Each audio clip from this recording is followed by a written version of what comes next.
नमस्कार. मी आज एका विषयावर कविता लिहिलेली आहे आणि माझ्या कवितेचं नाव आहे वृद्धाश्रम. जर का तुम्हाला ती कविता आवडली, पटली तर मला नक्की कळवा. माझ्या कवितेचं नाव आहे वृद्धाश्रम. दुःख भोगून, कष्ट सोसून पायावर उभं केलं आईबापांनी. थरथरलेले हातपाय घेऊन वृद्धाश्रमात सोडलं आईबापाच्या त्या बिंडोक लेकरांनी.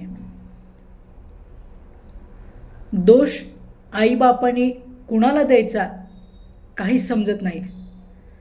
दोष आईबापांनी द्यायचा कुणाला काहीच समजत नाही.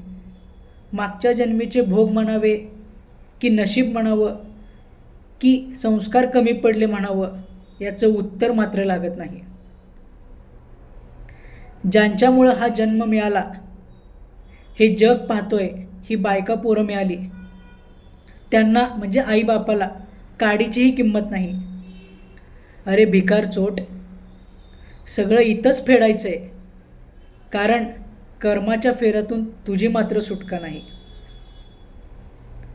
जगापुढं असशील तू साहेब मालिक, पण आईबापाला वृद्धाश्रमात सोडून तुझी किंमत मात्र शून्यापेक्षाही खाली. तुला वाटत असेल वृद्धाश्रमात मिळतात सर्व सुखसोयी, नातवंडाशिवाय पोरांशिवाय जीवन जगणं, अरे मूर्खा, त्यांच्या मरणापेक्षाही भयंकर राहील.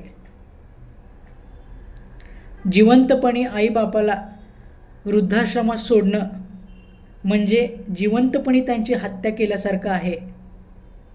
थोडं सुधार, घेऊन ये त्यांना घरी, कारण त्यांच्या आशीर्वादातच तुझ्या आयुष्याचं चैतन्य आहे.